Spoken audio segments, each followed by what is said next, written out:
ஆண்டவராகிய இயேசுவின் இனிய நாமத்தில் என் அன்பான வாழ்த்துக்கள். இந்த எழுப்புதலின் வார்த்தைகளுக்காக லூக்கா எழுதின சுவிசேஷம் 5ஆம் அதிகாரம் 37, 38, 39 வசனங்களை வாசிக்க கேட்போம். ஒருவனும் புது திராட்சரசத்தை பழம் துருத்திகளில் வார்த்து வைக்க மாட்டான். வார்த்து வைத்தால் புது ரசம் துருத்திகளை கிழித்து போடும், ரசமும் சிந்தி போடும், துருத்திகளும் கெட்டுப்போம். புது ரசத்தை புது துருத்திகளில் வார்த்து வைக்க வேண்டும், அப்பொழுது ரெண்டும் பத்திரப்பட்டிருக்கும். அன்றியும் ஒருவனும் பழைய ரசத்தை குடித்த உடனே புது ரசத்தை விரும்ப மாட்டான், பழைய ரசமே நல்லதென்று சொல்லுவான் என்றார். இந்த வார்த்தையினுடைய அர்த்தம் என்ன? பழைய ஏற்பாட்டில் அநேக சத்தியங்கள் சொல்லப்பட்டிருந்தது. பழைய ஏற்பாட்டு காலத்து உடன்படிக்கைகள் இருந்தது. ஆனால் ஆண்டவராகிய இயேசு கிறிஸ்து வந்த போதோ புது உடன்படிக்கையை பற்றி பேச ஆரம்பித்தார். புது உடன்படிக்கை என்று சொல்லும்போது பழைய உடன்படிக்கையும் புது உடன்படிக்கையும் சேர்த்து விடக்கூடாது. பழைய உடன்படிக்கை வேறு, புது உடன்படிக்கை வேறு. பழைய உடன்படிக்கை ஆண்டவர் முடித்து விட்டார், புது உடன்படிக்கையை கர்த்தர் ஆரம்பித்திருக்கிறார். அதனுடைய அர்த்தம் என்ன? அப்படியானால் பழைய ஏற்பாட்டு காலத்தில் நடந்த சம்பவங்களை வாசிக்கக்கூடாது, அதில் சொல்லப்பட்ட ஒன்றையும் நாம் ஏற்றுக்கொள்ளக்கூடாது. அது முடிந்து போய்விட்டது என்று அல்ல. பழைய ஏற்பாட்டு காலம் நிழலாயிருந்தது, புதிய ஏற்பாட்டு காலம் பொருளாயிருக்கிறது.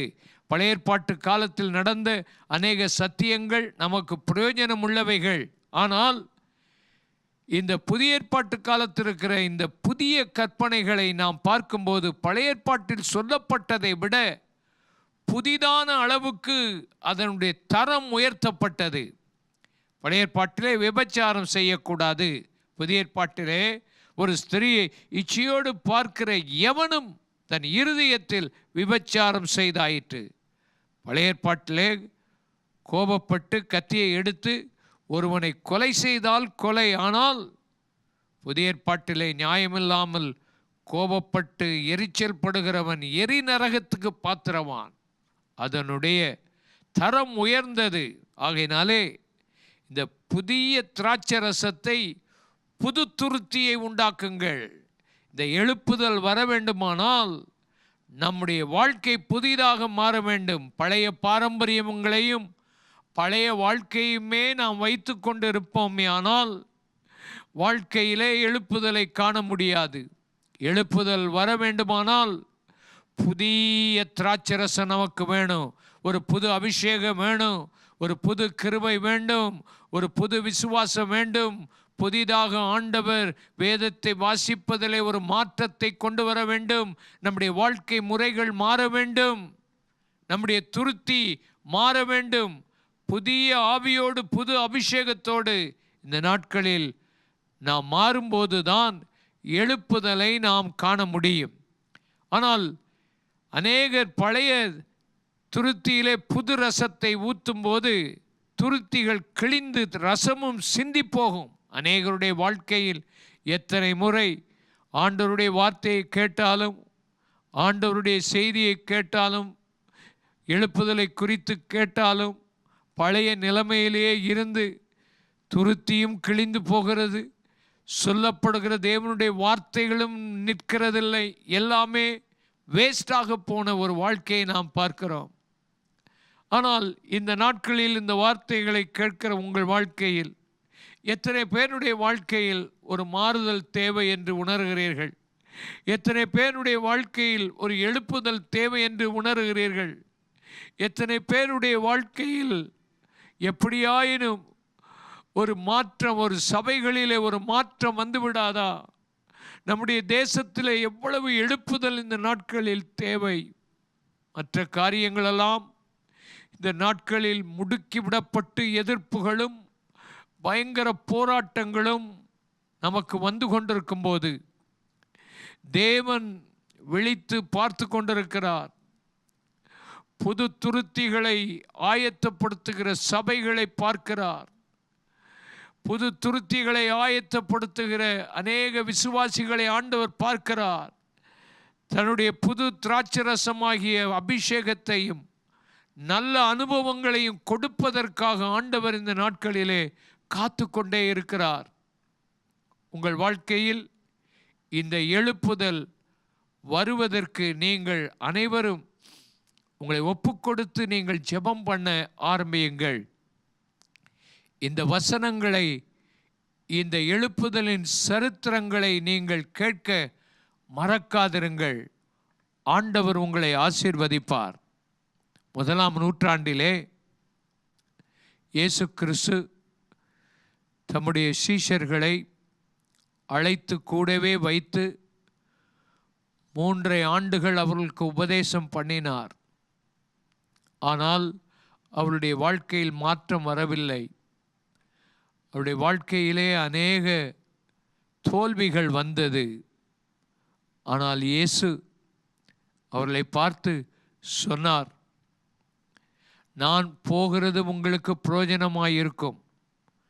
நான் போவேனே ஆகில் தேற்றவாளனாகிய பரிசுத்த ஆவியானவரை உங்களுக்குள் அனுப்புவேன். அவர் வந்து பாவத்தை குறித்து, நீதியை குறித்து, நியாய தீர்ப்பை குறித்து கண்டித்து உணர்த்துவார்.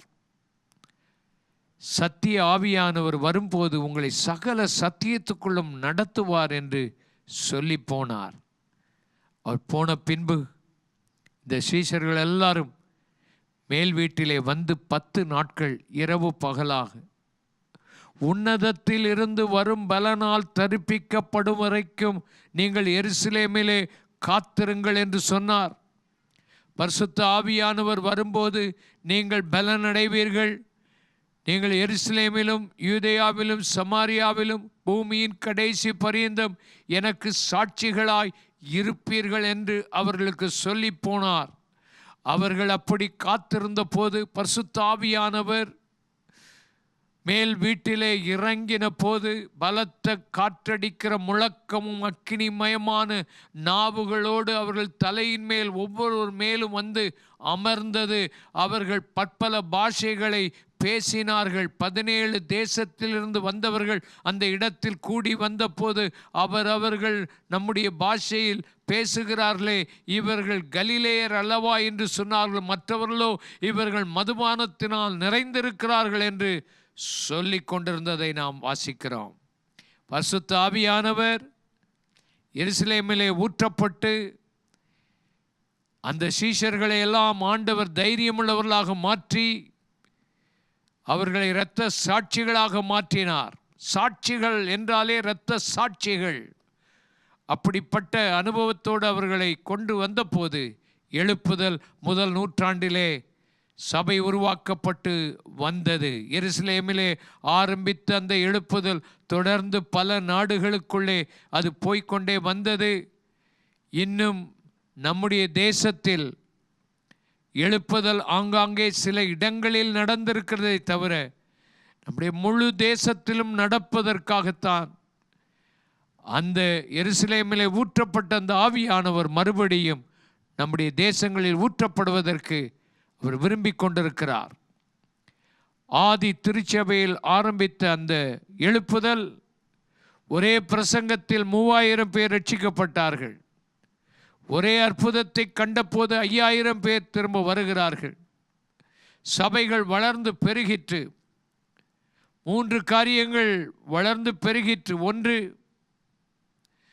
ஆண்டவருடைய வார்த்தை வளர்ந்து பெருகிற்று. அந்த நாட்களில் எழுப்புதல் என்றால் ஆண்டவருடைய வார்த்தை வளர்ந்து பெருகும். அநேகர் வார்த்தைகளை கொண்டு பாடல்களை எழுதுவார்கள். புதிய புதிய பாடல்கள் எல்லாம் வரும்.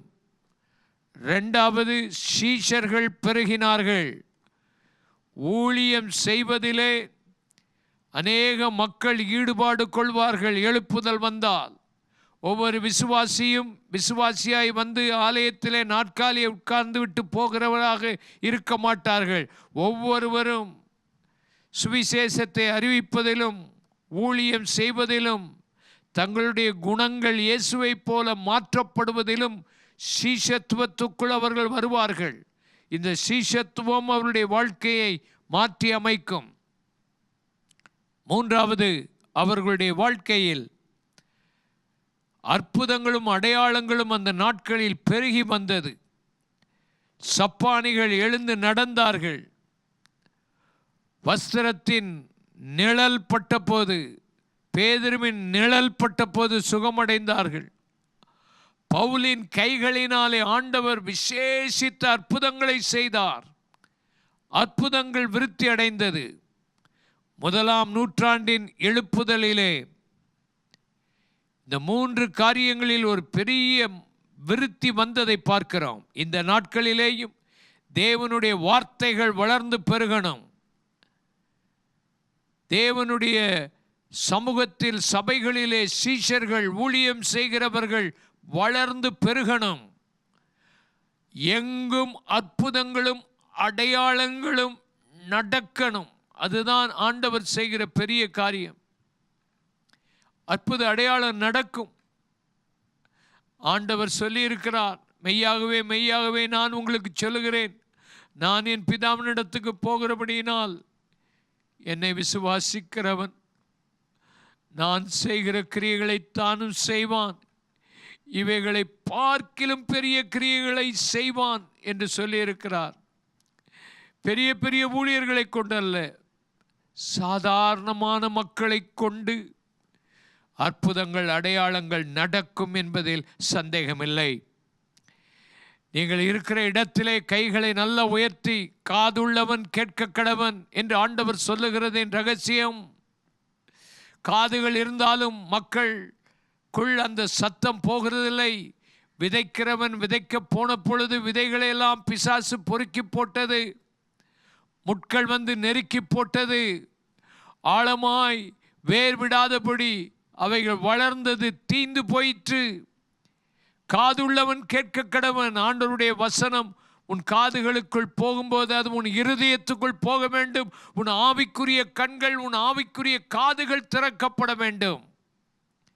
இன்றைக்கு ஆண்டவர் அப்படிப்பட்ட ஒரு காரியத்தை செய்வதற்காகத்தான் இந்த நிகழ்ச்சியை கர்த்தர் உன்னோடு கூட விசேஷமாய் பேசுகிறார். கைகளை உயர்த்தி, ஆண்டவரே எங்கள் வாழ்க்கையில் ஒரு எழுப்புதலை தாரும்.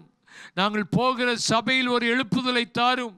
நாங்கள் வாழுகிற என் குடும்பத்தில் ஒரு எழுப்புதலை தாரும். என்னுடைய பட்டணத்திலே ஒரு எழுப்புதலை தாரும். ஆண்டவரே என் தேசத்திலே ஒரு எழுப்புதலை தாரும். ஒரு எழுப்புதல் வருமானால் எல்லா பாவ செயல்களும் மூடப்படும். பாவ செயல்கள் எல்லாம் மாற்றி அமைக்கப்படும். ஒரு சிறந்த, ஒரு நல்ல, ஒரு அமைதி உள்ள ஒரு வாழ்க்கையை நாம் வாழ்வோம். எழுப்புதல் என்பது தேவன் நம்முடைய மத்தியில் இறங்கி வருவதுதான். அவருடைய பிரசன்னம் இறங்கி வருவதுதான் எழுப்புதல் என்பது. அந்த தேவ பிரசன்னம், அந்த தேவனுடைய மகிமை, அந்த பரிசுத்தாவியானுடைய ஒரு அசைவாடுதல் இந்த நாட்களில் கண்டிப்பாக வரும் என்பதில் சந்தேகமில்லை. ஆகினாலே இன்றைக்கு தேசத்தில் கண்டிப்பாக ஒரு எழுப்புதல் வரும் என்ற நம்பிக்கையோடு இந்த வசனத்தை கேட்டுக்கொண்டிருக்கிறீர்கள். உங்கள் வாழ்க்கை மாறும். உங்களை புதிய துருத்தியாக மாற்றி புது ரசத்தை உங்களுக்கு ஆண்டவர் கொடுப்பார். பழைய ரசத்தை நாம் தள்ளிவிட்டு எல்லாவற்றையும் புதிதாக்குகிற ஒரு அனுபவத்துக்கு வருவோம். முதலாவது, புராட்டஸ்டன்ட் எழுப்புதலை குறித்து சரித்திரத்தில் நாம் பார்க்கிறோம். 1515 முதல் 1550 வரைக்கும் புராட்டஸ்டன்ட் எழுப்புதல் நடந்தது.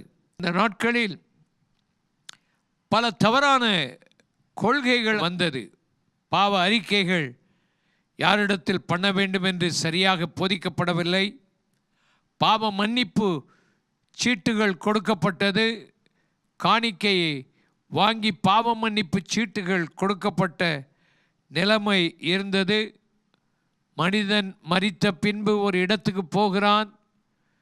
அது ஒரு இடத்திலே இருக்கும்போது அவர்களுக்காக கீழே இருந்து நீங்கள் ஜெபம் பண்ணும்போது அவர்கள் பரலோகத்துக்கு போகலாம் என்கிற கொள்கைகள், வேதத்தில் இல்லாத அநேக காரியங்கள் போதிக்கப்பட்டது.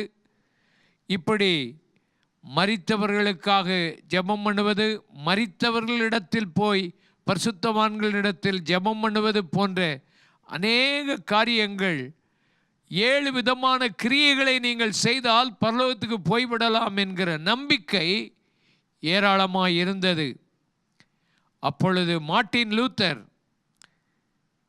முழங்கால் படியிட்டு போப்பை பார்க்க வேண்டும் என்று போகிற சமயத்தில் ஆவியானவர் காதுகளில் ஒன்றை பேசினாராம். என்ன பேசினார்? விசுவாசத்தினாலே நீதிமான் பிழைப்பான், விசுவாசத்தினால் நீதிமான் பிழைப்பான். ரோமர் 1:17 வாசித்த போது அந்த ஒரு உயிர் அவருக்குள்ளே வந்தது. நாம் இப்படிப்பட்ட கிரியைகளை செய்து தவறான கொள்கையை பின்பற்றி வருகிறோமே. விசுவாசம், எந்த இயேசு கிறிஸ்து சிலுவையில் மரித்தாரோ, எந்த இயேசு உயிரோடு எழும்பினாரோ, அவர் செய்த கிரியையை நான் விசுவாசிக்க வேண்டும். விசுவாசத்தினால்தான் ரட்சிப்பு, கிரியையினால் ரட்சிப்பு அல்ல என்பதை, அந்த சத்தியத்தை புரிந்து கொண்டார். எபேசு 2:7 அழகாக சொல்லப்பட்டிருக்கிறது. எந்த மனுஷனும் பெருமை பாராட்ட இந்த ரட்சிப்பு கிரியையினால் உண்டானதல்ல, கிருபையினாலே உண்டானது. இயேசு கிறிஸ்து கல்வாரி சிலுவையில் மரித்து உயிரோடு எழும்பினதை உன் மூளை அறிவில் அல்ல, உன் இருதயத்தில் நீ விசுவாசித்தால் மாற்றப்படுவாய், ரட்சிக்கப்படுவாய் என்ற சத்தியம் அவருக்குள் வந்தவுடனே அவர் 95 கொள்கைகள், தவறான கொள்கைகளை எடுத்து அக்டோபர் 31 1517 அவர் தேவாலயத்தில் கொண்டு ஆணி அடித்தார். அவருக்கு பயங்கரமான பிரச்சனைகள் வந்தது. அவரை அழைத்து இவைகள் எல்லாம் பின்வாங்க வேண்டும். அவர் எழுதின புஸ்தகங்கள், அவர் எழுதி பரப்பின எல்லாவற்றையும் தீயிலிட்டு எரித்து அவரையே அழிப்பதற்காக முயற்சித்தார்கள். ஆனால் அவரோ உபவாசித்து ஜெபம் பண்ண ஆரம்பித்தார்.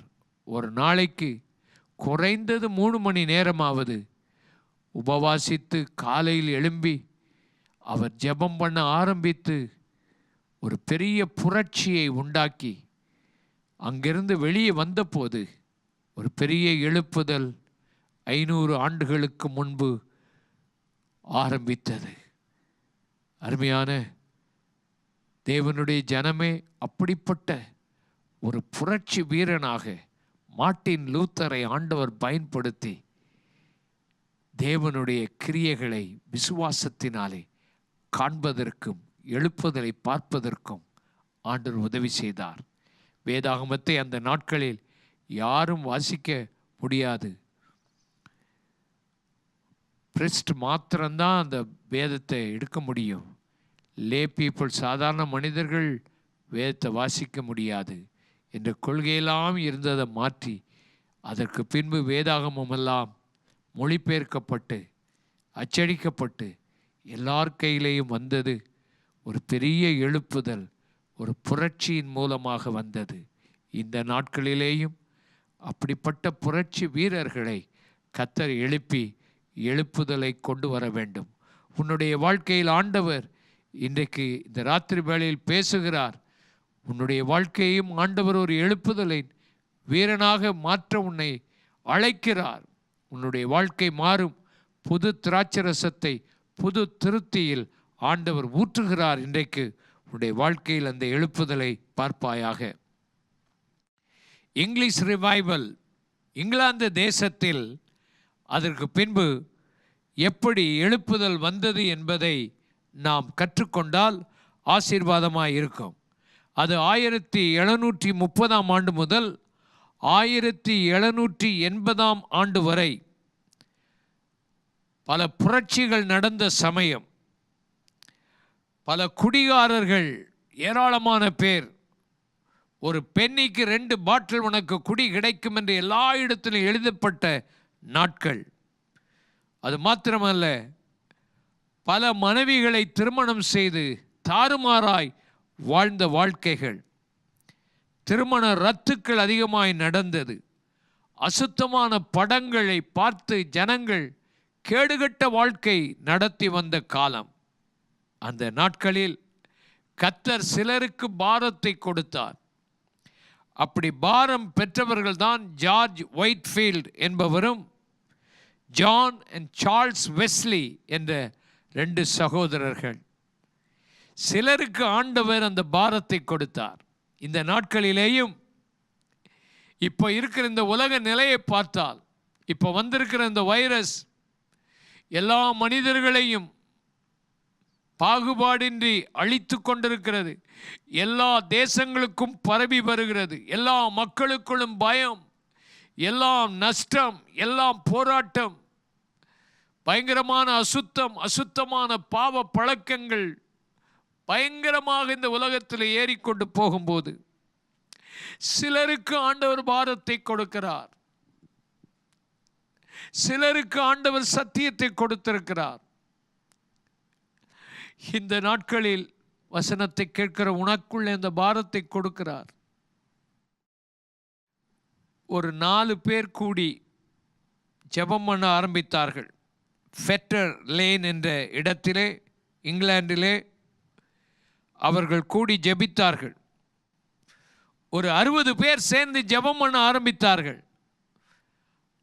ஆலய கதவுகள் அவர்களுக்கு மூடப்பட்டது. ஆலயங்கள் எல்லாம் அவர்களுக்கு திறக்கப்படவில்லை. வெளியே தான் அவர்கள் நின்று பிரசங்கித்தார்கள். வெளி தெருவிலே நின்று பிரசங்கித்த போது வெளி மைதானத்துக்கு ஓடினார்கள். ஆலய கதவுகளெல்லாம் அவர்களுக்கு திறக்கப்படவில்லை. இன்றைக்கும் ஆலய கதவுகள் உண்மையான ஊழியங்களுக்கு மூடப்பட்டுவிடும். ஆனால் ஆண்டவர் வித்தியாசமாய் செயல்படுத்துவார். அவர்களுக்கு 20,000 முதல் 50,000 பேர் இந்த George Whitefield, John Wesley, Charles Wesley இவர்களுடைய கூட்டங்களுக்கு அவர்கள் வந்தார்கள். அப்படி வந்தபோது அவர்களுக்குள்ளே பாவ உணர்வு வந்தது. மக்கள் கண்ணீரோடு ஒப்பு கொடுத்தார்கள். அங்கே அவர்கள் வருவதற்கு ஒன்றும் வசதி இல்லை, பஸ்ஸுகள் இல்லை. 50 மைல் நடந்து வந்திருக்கிறார்கள். தங்க ஹோட்டல் கிடையாது, சாப்பிடுவதற்கு அங்கே எந்த விதமான வசதிகளும் கிடையாது. ஆனால் ஜனங்கள் நடந்து அவர்கள் சுவிசேஷம் கேட்பதற்காக பல மைல் தூரம் வந்தார்கள். வெஸ்லி அவர்கள் 53 வருஷம் விடாமல் உழைத்தார். அவருக்கு 88 வயசு வரைக்கும் உழைத்திருக்கிறார். அவர் ஒரே ஒரு புஸ்தகத்தை நல்லா வாசித்தார், வேத புஸ்தகத்தை. அவர் 200 புஸ்தகங்களை அவர் எழுதினார். 2 லட்சம் மைல்கள் அவர் பிரயாணம் பண்ணியிருப்பார். குதிரையின் பின்னாலே 2 லட்சம் மைல்கள் பிரயாணம் பண்ணியிருக்கிறார். அவர் 40,000 செய்திகளை கொடுத்திருக்கிறார். மெத்தடிஸ்ட் திருச்சபையை உருவாக்கி 50 ஆண்டுகள் அதற்கு தலைவராக இருந்து எழுப்புதலை கொண்டு வந்தார்.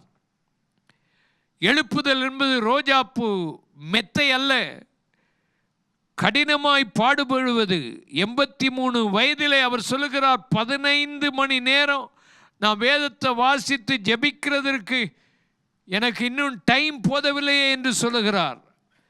2 தடவையாவது ஒரு நாளைக்கு பிரசங்கம் பண்ணுவார். 86 வயதில் 4 மணிக்கே காலையில் எழும்பி ஜெபம் பண்ணுவாராம்.